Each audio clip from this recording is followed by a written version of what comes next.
Muito bom dia, muito boa tarde, muito boa noite, meus caríssimos e minhas caríssimas ouvintes do podcast do Fisiamente. Estamos aqui em mais um episódio. Mais uma vez, meu nome é Guilherme Aragão, sou aluno de licenciatura e mais uma vez estou aqui com meu caríssimo colega David. Senhoras e senhores, muito bom dia, boa tarde, boa noite para vocês. Aqui quem fala é David e hoje estaremos entrevistando meu digníssimo, meu caríssimo professor Climério. Climério, seu boa tarde. Boa tarde a todas e todos. Boa tarde, Guilherme. Boa tarde, David. Para mim é uma satisfação estar participando desse podcast, que é super interessante, é uma grande iniciativa aqui dos estudantes do Instituto de Física. É uma honra estar aqui com vocês nessa conversa. O professor Climério, ele é formado aqui pelo Instituto de Física, ele que fez graduação, mestrado e doutorado na área de História e Filosofia da Ciência. E hoje a gente está aqui para bater um pouquinho mais de papo sobre essa área. Então, professor, para os nossos ouvintes que possam ser um pouco ignorantes sobre essa área, você poderia explicar um pouco melhor o que é e o que exatamente a História e Filosofia da Ciência estuda?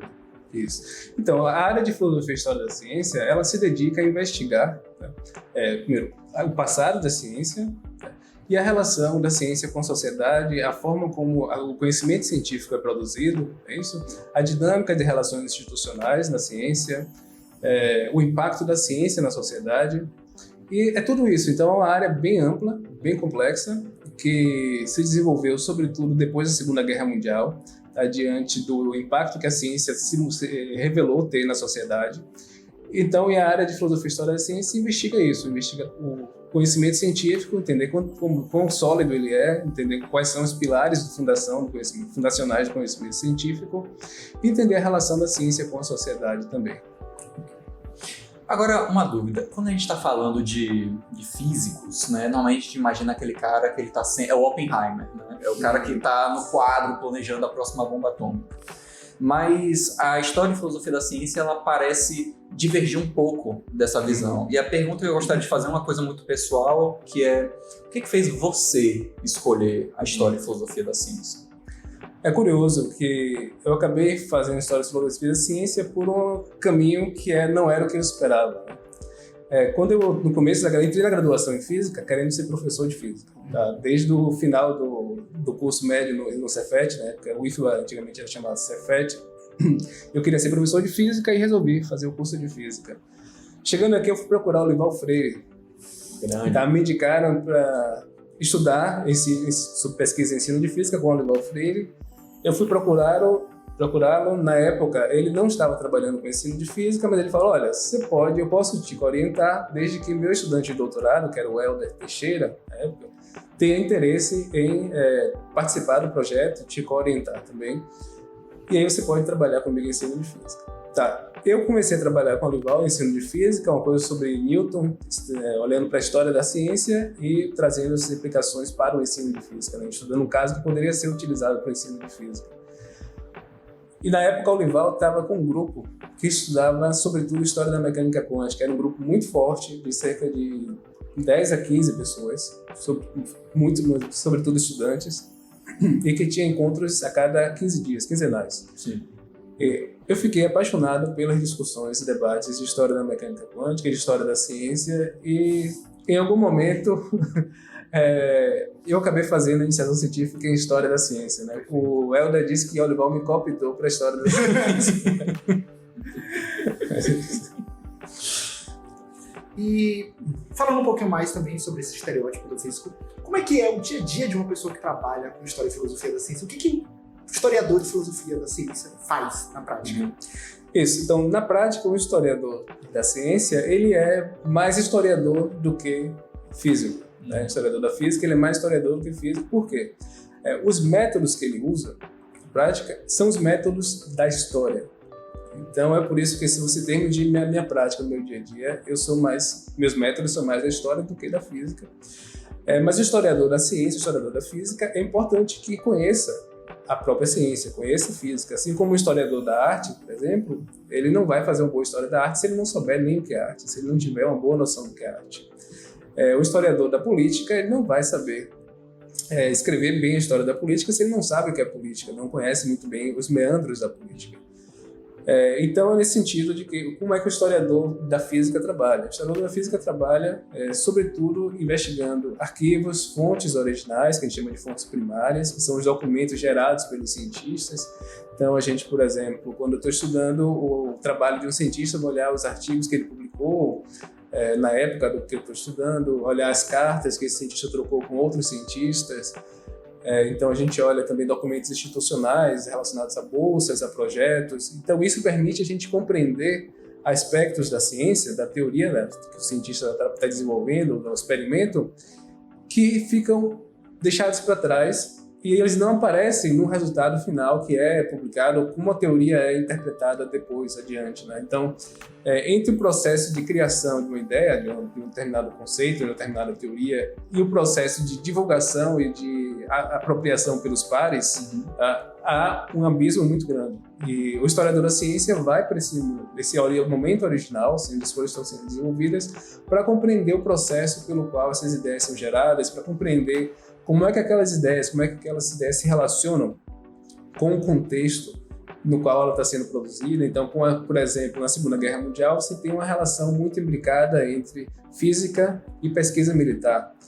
Qual é o impacto que isso tem no desenvolvimento da física nesse período? Então, é uma pergunta fundamental para quem estuda a história da física no século XX, entender como a relação da física com pesquisas militares, fortalecida na Segunda Guerra Mundial, ela impacta no desenvolvimento da ciência. Então, o desenvolvimento tanto em termos sociais, quanto em termos conceituais também. Por quê? Uma vez que os físicos estão preocupados com problemas relacionados a armamentos, problemas com questões que são úteis para desenvolver um armamento, ele vai olhar para aspectos da natureza, ele vai olhar para questões e para, dizer assim, exemplos que são mais úteis para esse tipo de pesquisa. Então, acaba que a atenção dele é direcionada para determinadas áreas de pesquisa. Tá? Isso tem uma tese famosa em História da Ciência chamada que é a tese geralmente para a tese do Forman ou a tese da distorção, porque o Forman é um historiador assim, da física muito famoso que argumentou que a relação entre físicos e os militares, depois da Segunda Guerra Mundial, estava reorientando a física em termos conceituais e em termos programáticos, tá? Em uma direção que não era aquela natural da disciplina, não era aquela que estava no horizonte dos cientistas que estavam liderando a disciplina antes desse imbricamento entre a física e os militares. Mas agora focando um pouco mais sobre você e a sua pesquisa. Qual ou quais pesquisas você realizou nessa área? Sobre quais tópicos você pôde estudar? Eu tenho um interesse assim, bem amplo em termos de história da ciência, que vai para além da história da física. Sobretudo pela minha trajetória, que antes de vir para cá para o Instituto de Física, agora eu trabalhei no Instituto de Ciências Agrárias, no campus de Ciências Agrárias da UFOB.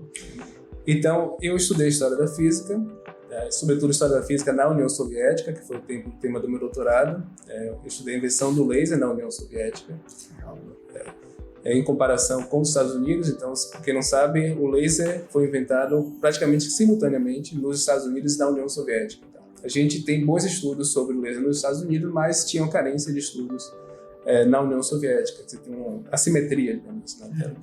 E eu resolvi estudar, então, esse desenvolvimento na União Soviética. Eu estudei também sobre a história do físico brasileiro Moisés Nussweig, isso aí no mestrado. Meu mestrado foi sobre isso, então tem um artigo sobre Nussweig publicado que eu até resgatei recentemente, na época do falecimento dele, foi recente, né, ano passado.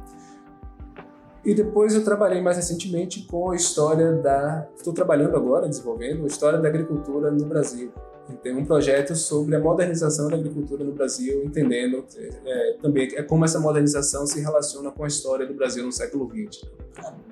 E a gente entende que é um pouco difícil escolher isso, mas de todas essas áreas que o senhor trabalhou, tem alguma que o senhor tem uma preferência, um apego maior assim? É difícil, de fato, escolher, mas eu digo que eu estou bastante engajado, me engajando cada vez mais com um projeto mais amplo que eu tenho desenvolvido em colaboração com bastante gente, que é pensar o papel E aí relacionando filosofia com história. Tá? Pensar a importância da diversidade para a produção do conhecimento científico. Então, o que é isso? Entender como, por exemplo, a diversidade tanto de ideias, diversidade cognitiva, né? De perspectivas disciplinares, então tem a química, tem a física, tem a biologia, né? Tem aqui, por exemplo, sistemas dinâmicos, então tem vários cientistas trabalhando em perspectivas diferentes, como isso é importante para a produção do conhecimento científico. Além da diversidade cognitiva, pensar também a diversidade demográfica, a diversidade social, assim, como cientistas de diferentes origens, de diferentes gêneros, diferentes backgrounds, assim, diferentes origens sociais também mesmo. Como é que a participação de cientistas diferentes, de origens diferentes, com essa diversidade social, contribui para a produção do conhecimento científico. Legal. E aí uma pergunta que se coloca, assim, se a gente está pensando essa diversificação que aconteceu na ciência brasileira por conta do período das cotas, né? Então a universidade ela é hoje muito mais diversa do que há 20 anos atrás. Né? E aí a gente entender o papel da diversidade na produção do conhecimento científico ajuda a compreender como é que a ciência brasileira tem se desenvolvido hoje, né? Como é que isso vai ter impactado na ciência brasileira. Então esse é um projeto que eu estou bem engajado atualmente. E por que ele é bem geral, assim? Porque esse projeto ajuda também a gente a repensar a história da ciência, as narrativas de história da ciência que nós reproduzimos na nossa disciplina. Então a gente tem, vocês ouviram falar da revolução científica, não é isso? Sim. É certo? Que a ciência moderna ela nasce a partir de uma revolução que acontece na Europa, né? Com Galileu, Newton, Descartes, Renascimento. Então, essa narrativa tem ficado cada vez mais clara a partir dos trabalhos mais recentes no campo, que ela não se sustenta. Essa narrativa ela dá uma ênfase muito grande na Europa na produção da ciência e desconsidera e apaga contribuições de outras civilizações como os chineses, como os árabes, para a produção do conhecimento que hoje é considerado conhecimento científico. Então só um exemplo que é muito claro disso, muitas civilizações também do norte da África, acho que a professora Katemari tem um artigo onde ela aponta para esse apagamento das contribuições de povos do norte da África. Um exemplo que eu dou nas minhas aulas é o caso dos árabes, que os conhecimentos dos gregos, dos filósofos gregos, eles chegam à Europa por intermédio dos árabes. E nesse processo, os árabes não só traduziram as obras do grego, mas também comentaram essas obras e desenvolveram teorias alternativas que chegaram a Descartes, que chegaram depois na Europa, mas que são desconsideradas quando a gente está analisando a revolução científica. Quando a gente está falando sobre o modelo cartesiano. Então, a gente tem modelos, sabe que tem modelos sofisticados e elaborados sobre sistemas heliocêntricos elaborados por árabes. Só que a gente não estuda isso quando a gente está falando da revolução científica, que tem essa transição para o sistema heliocêntrico como uma questão bem importante. Entendi. A troca de curiosidade, durante a gente sabe, por senso comum, que cientistas são pessoas muito egocêntricas, de certo modo, e costumam brigar e ter muitas trocas de mensagens um pouco curiosas. A troca de curiosidade, estudando e pesquisando um pouco na área, o senhor já teve contato com alguma dessas histórias de cientistas que brigavam, coisa do tipo? Uma fofoca histórica, digamos assim, que tenha sido engraçada de ter contato com ela? Parece uma fofoca engraçada, assim. Pode ser curiosa também. Pode ser uma curiosidade interessante que o senhor tenha se cruzado, assim, uma anotação, olhando alguma anotação de algum cientista que o senhor cruzou com alguma informação. O Einstein xingando o Bohr. Alguma coisa. Rapaz, de conflito entre cientistas, eu acho que... Eu não consigo lembrar assim de cabeça, não. Mas uma coisa que é curiosa, assim, você já ouviu falar do César Lattes, não é isso? Sim. Então, vocês já ouviram falar da polêmica de que o Lattes não ganhou o prêmio Nobel? Eu conheço por cima. Mas não aprofundadamente. Não aprofundadamente. Então, é isso. Você tem esse caso interessante do César Lattes, que ele participou de uma descoberta importantíssima, a descoberta do Meson Pi. Então, o trabalho do Lattes, em colaboração com o Giuseppe Ocalini, que era um cientista italiano que veio para o Brasil, e uma equipe lá do Cecil Powell, um cientista britânico, em Bristol, ajudou a mostrar que existia mais de um meson, um tipo de meson. E o Lattes teve um papel importantíssimo no desenvolvimento da técnica que permitiu identificar isso.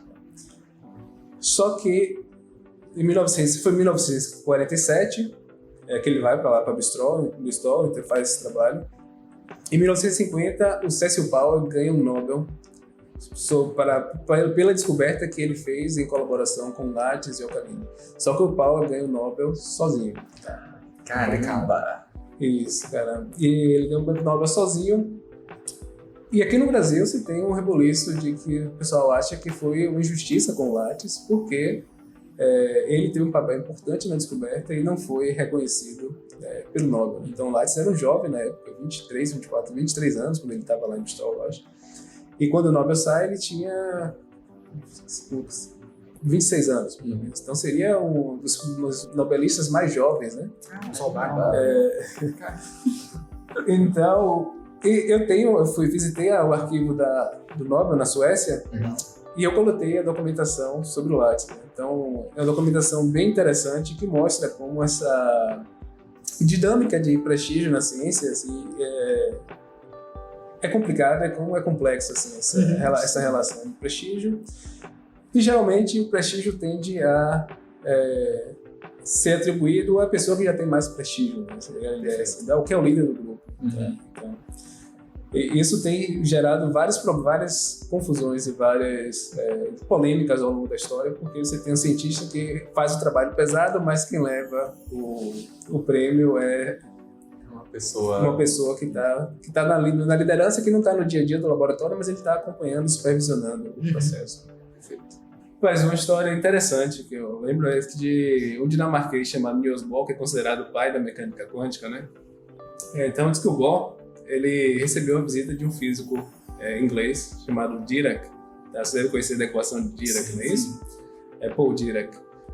E o Dirac ficou surpreso porque atrás da porta de entrada da casa do Bohr tinha uma ferradura de cavalo. Então, a ferradura de cavalo, de acordo com a mitologia dinamarquesa, né, ela serve para proteger a casa, dos maus espíritos, protege a casa de más energias. E aí o Dirac virou pro Bohr e perguntou assim: Bohr, você acredita mesmo nisso? O Bohr virou: rapaz, dizem que mesmo se você não acreditar, funciona. Por via das dúvidas, deixa aí. Tem lá, né? Vamos deixar lá. Vamos tentar, mal não faz. Mal não faz. Eu acho que essa história é engraçada, assim, porque ela fala, eu não sei se é verdade, mas é uma história que circula, acho que foi o professor Aurino que me contou pra gente quando tava pegando mecânica quântica com ele. Mas depois que eu conheci um pouco mais sobre a vida do Bohr, quem é o Bohr, começou a fazer sentido para mim, assim, porque o Bohr era uma pessoa considerada mística, né? Então ele tinha consideração, discursos e pensamentos meio místicos mesmo. Sim. Então tem um físico que trabalhou com ele, um físico americano que trabalhou com ele, que é o Slater, tá? Que ele tem um teorema BKS, né? Brock-Kramer-Slater, isso. Então que tentou mostrar que a energia não se conservava, né? Então o Slater, ele deu uma entrevista depois, falava que o Bohr tem uma mystic turn of mind, ou seja, uma mentalidade mística, assim, E o Bohr era bem vago também. Então, uma das coisas que o pessoal até hoje tem dificuldade de interpretar o pensamento do Bohr, porque tem um historiador que fala isso, que muitos filósofos assumem que o Bohr tinha um pensamento claro e não conseguem entender o Bohr, justamente porque o Bohr não tinha um pensamento claro. Então é isso. E a mecânica quântica tem uma outra coisa interessante da mecânica quântica, é que, não sei se você sabe, mas na década de 20 a mecânica quântica era considerada física de adolescentes. Adolescente? Física de adolescentes. Ou física de pós-docs também. Porque a galera que desenvolveu mecânica quântica no início da primeira década era a galera de jovem, na nível de pós-doc. Hoje estão terminando a graduação. Assim. Então, na União Soviética, Landau, Gamov, Ivanenko, por exemplo, eram alunos de graduação que começaram a publicar em mecânica quântica como alunos de graduação. Eles eram chamados, tinha outro Matvei Bronstai também, que era um grupo, um membro desse grupo que era chamado Banda de Jazz. E eles começaram a estudar mecânica quântica sozinhos, com o auxílio de um professor chamado Yakov Frenkel, mas eles começaram a estudar na graduação ainda e começaram a publicar em revistas alemãs, tá, de mecânica quântica, antes da maioria dos professores. Então eles ficavam fazendo gozação com os professores, porque os professores ainda não conseguiam, não dominavam a teoria nova e eles estavam publicando em toda de ponta. E essa era uma característica da mecânica quântica, de ter bastante gente jovem e trabalhando, e essas pessoas, muitas delas, se agregaram em torno do Bohr, que era uma pessoa também extremamente carismática e influente nessa turma mais jovem do período. Então, acho que é isso. É bem interessante. Assim, tem um livro chamado assim, A Física de Pós-Docs, que discute essa característica da mecânica quântica no começo. Perfeito. Vamos nos encaminhando para as considerações finais. Uma pergunta que a gente faz, que ela é bem recorrente aqui com todos os entrevistados, é sobre a questão de divulgação científica. Esse trabalho que a gente realiza, ele é um trabalho de divulgação científica. E a pergunta que a gente gostaria de fazer para você é: você recomenda algum material de divulgação científica? Algum que você tenha consumido quando você era mais novo? Ou que você consuma agora? Então, eu recomendo, meio focando na minha área de história da ciência, né? Tem um livro que eu gosto de usar algumas partes dele com atividades didáticas, que é um livro chamado Uma Breve História da Ciência, tá? De uma historiadora britânica chamada Patricia Farah. É um livro bem interessante, ele faz uma panorama geral da história do conhecimento, da história da ciência também, de 4.000 anos, tá? Então, faz uma viagem, tá? Muito interessante, e é muito, muito bacana o livro, porque ele tem uma visão de ciência que é uma visão bem fundamentada e bem ancorada no que há de mais recente da literatura de história e filosofia da ciência. Então, quem quer ter uma compreensão assim, do local da ciência na história da humanidade, digamos assim, eu acho que esse livro é um livro de cerca de 500 páginas, tá? Mas é um livro que vai dar uma noção geral assim, muito legal do papel da ciência e do local da ciência na história da humanidade. Gostaria de agradecer primeiramente ao meu caríssimo Guilherme. Muito obrigado, Guilherme, pela sua participação no podcast, sempre nos acompanhando. E eu gostaria de agradecer claramente ao nosso convidado, Climério. Muito obrigado pela sua presença, muito obrigado por disponibilizar seu tempo aqui respondendo essas perguntas. Muito obrigado. Eu que agradeço novamente pelo convite, tá? E muitos parabéns pelo trabalho e muito sucesso para esse podcast. Só um ponto adicional. Quem tiver interesse em saber por que o Lattes não ganhou o Prêmio Nobel, acompanhe que eu vou publicar um artigo em breve tentando explicar essa história. Tá? Um abraço a todos e todas. Até mais.